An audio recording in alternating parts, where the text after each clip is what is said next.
Hey everyone, and welcome to today's episode of Developer Team. My name is Jonathan Cottrell, and my goal on this show is to help driven developers like you find clarity, perspective, and purpose in their careers. And in today's episode, I want to talk about something that will challenge all three of those things. We're going to talk about burnout today. And I want to talk about a dimension of burnout that you may have more control over than you realize. And especially if you're a manager, one way that you can help your reports with their burnout without having to have a major, huge dip in productivity or, some major threat to the work that you actually are doing. So first, I want to mention that burnout is actually a classification. It shows up in the ICD-11, right? ICD-11. I don't know what the actual way to describe that, the ICD is. But that's the International Classification of Diseases. Now, they do not say that it is a disease, to be clear. They instead call it a syndrome. And I'll read directly from the ICD-11 as it states this. It says, burnout is a syndrome conceptualized as resulting from chronic workplace stress that has not been successfully managed. It is characterized by three dimensions. One, feelings of energy depletion or exhaustion, right? Feeling tired. Two, increased mental distance from one's job or feelings of negativity, cynicism related to one's job.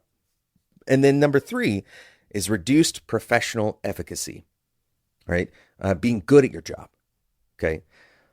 Burnout refers specifically to phenomena in the occupational context and should not be applied to describe experiences in other areas of life.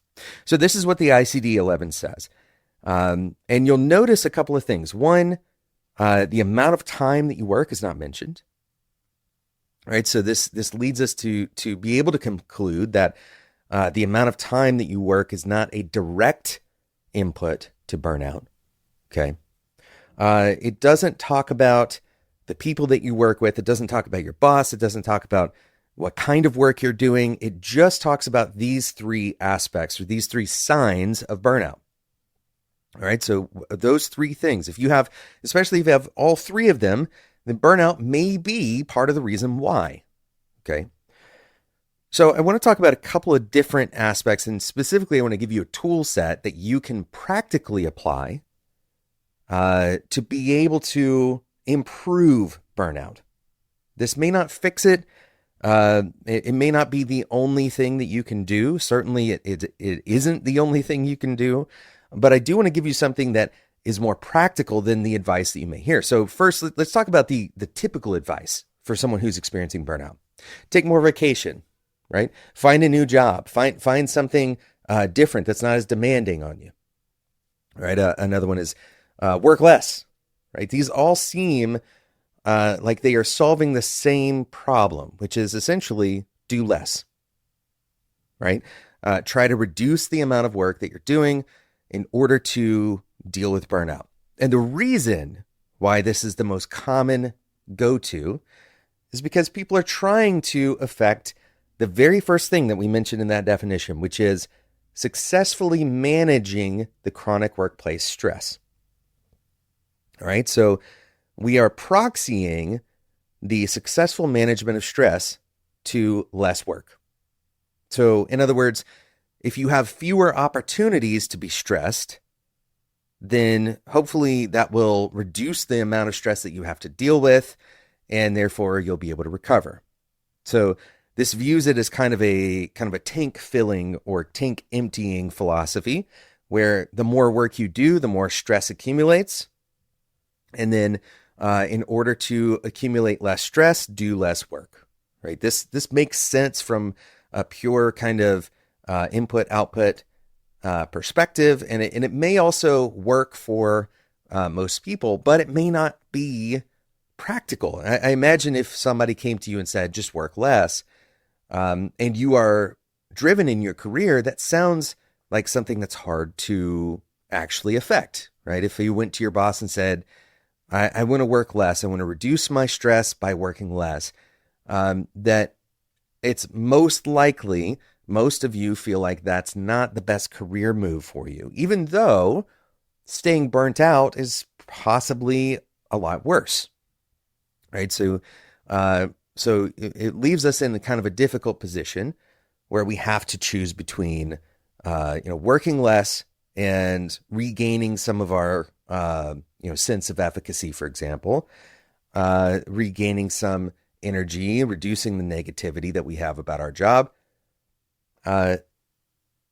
or the alternative is to continue being burnt out and try to find a different way around it, or maybe work through it somehow, and or adapt. Right? Maybe we haven't felt the stress before, and so we're hoping that somehow we just adapt to it.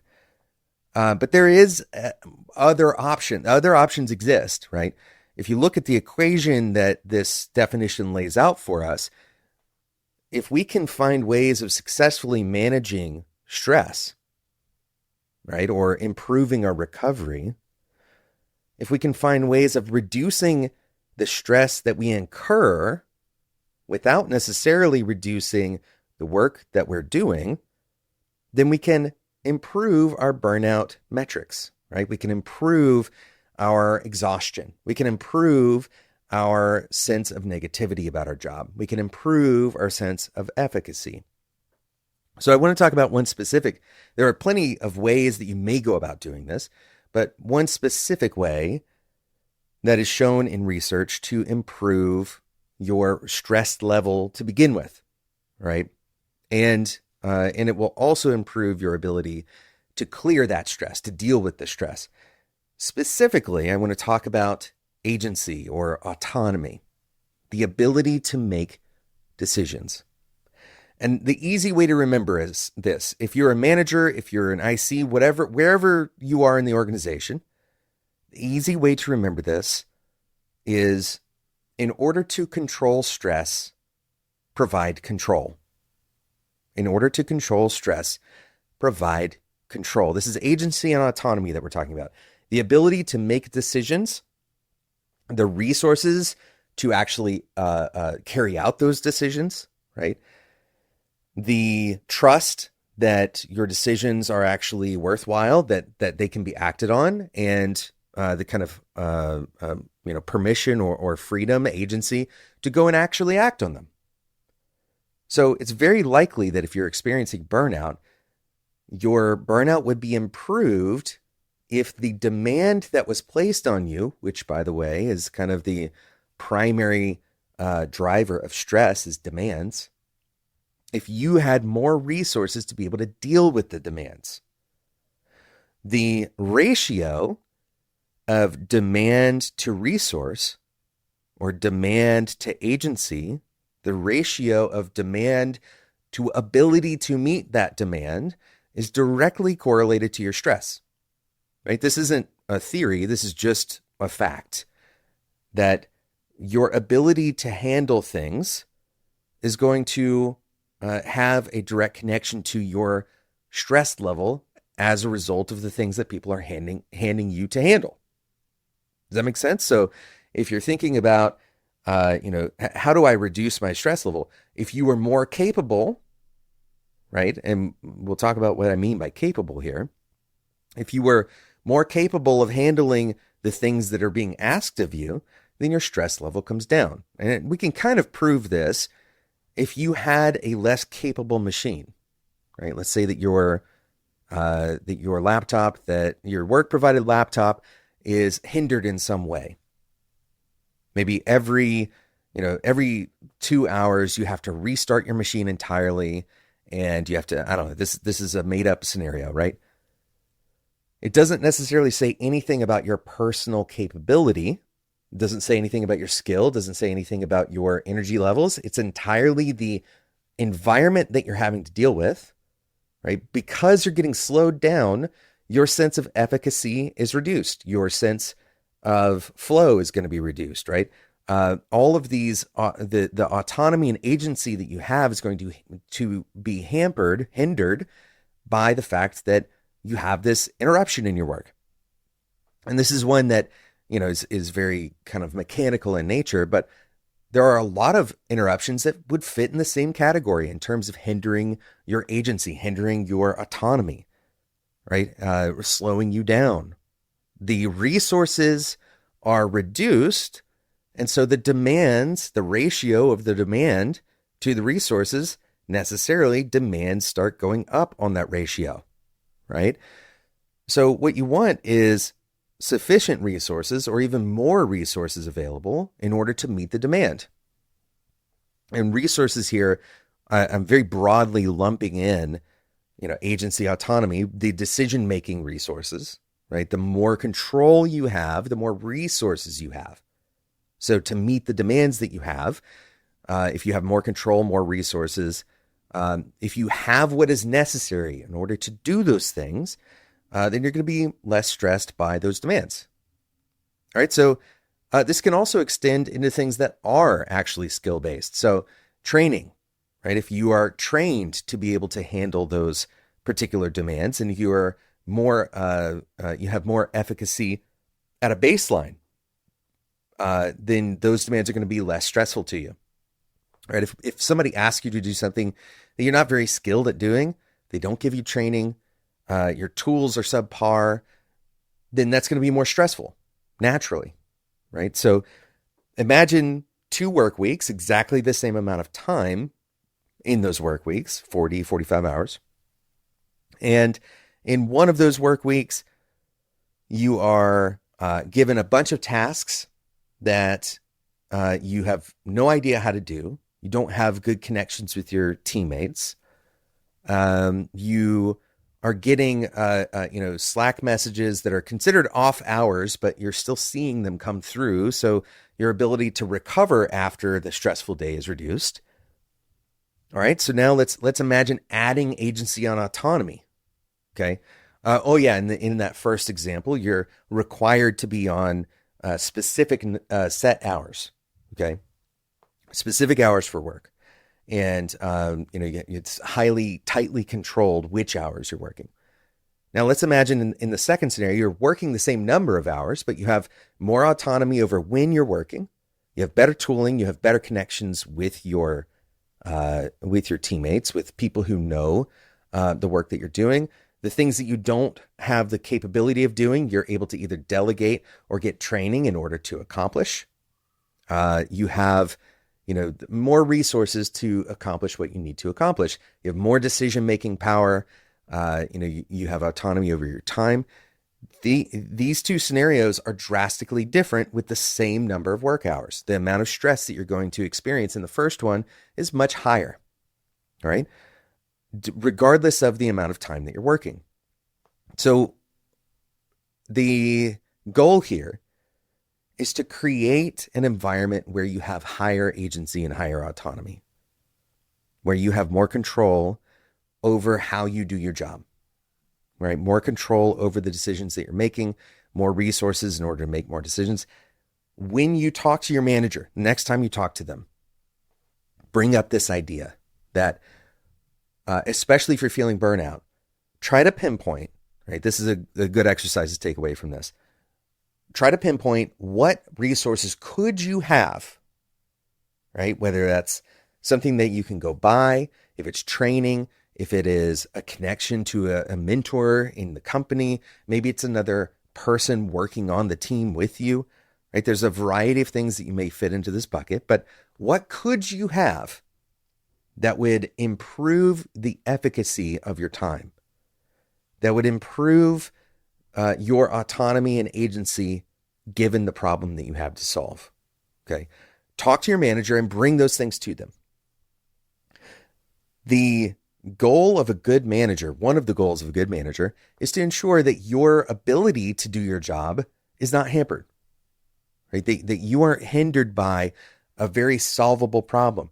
Training is very often accessible, right? Getting someone inside of the company, connecting you to that person, or even outside of the company, connecting you to the right resources, the right mentoring, is usually accessible, right? So it's very important to recognize that burnout is a dangerous state to be in, right? The syndrome of burnout, if you're seeing those signs, pay attention to it and try to understand, is this a problem that I could solve in another way aside from reducing my sheer volume of work. Perhaps it's trading some work so that the work I'm getting is more interesting and keeps me engaged longer, and therefore I can spend more of my mental energy against it, right? Because it's not going to stress me out as much, or it's going to moderate my kind of ceiling for stress. What I'm able to handle, that stress ceiling is going to be a little bit higher for things that I'm interested in. There are a lot of different ways to kind of affect this, but remember, if you want to control burnout, add control. Add control. This is agency, autonomy, resources. These are the things that are going to control burnout in a more sustainable manner. It's very unlikely that you can go on unlimited PTO in reality. How many weeks before you are just no longer on the team, right? How many weeks are you willing to give your reports as a manager before you realize that there's actually a different problem that you need to solve, right? Now, of course, just to be clear, I'm all for taking PTO. I'm all for, having a manageable workload in your life. But if our only lever in our work life is reducing the work that we're doing to an absolute minimum, if we can't find ways of becoming more effective, right? And becoming, and when I say effective here, I mean, feeling that efficacy and feeling the control over our decisions. If we can't find those ways, then we are headed for burnout anyway, right? Because the demands will continue increasing, and us meeting those demands is what we actually want to be able to do. Being able to be efficacious, right? Making decisions and affecting the world around us. That's actually our ultimate goal. We want to improve our efficacy. And in order to do that, we need to find tooling and resources and ways of unblocking that control improvement. That's my recommendation for you. The tooling is very simple here. The recommendation is very simple. It's really about connecting the dots between the resource deficiency and where you are in your career today. Thank you so much for listening to today's episode of Developer Tea. If you are feeling a sense of burnout, it may just be that you need to take a couple of days and go look outside and connect with the things that you care about. But I also believe that this direction will lead you to a more sustainable path, regardless of the sheer volume of hours that you're working. Thank you so much for listening. And until next time, enjoy your tea.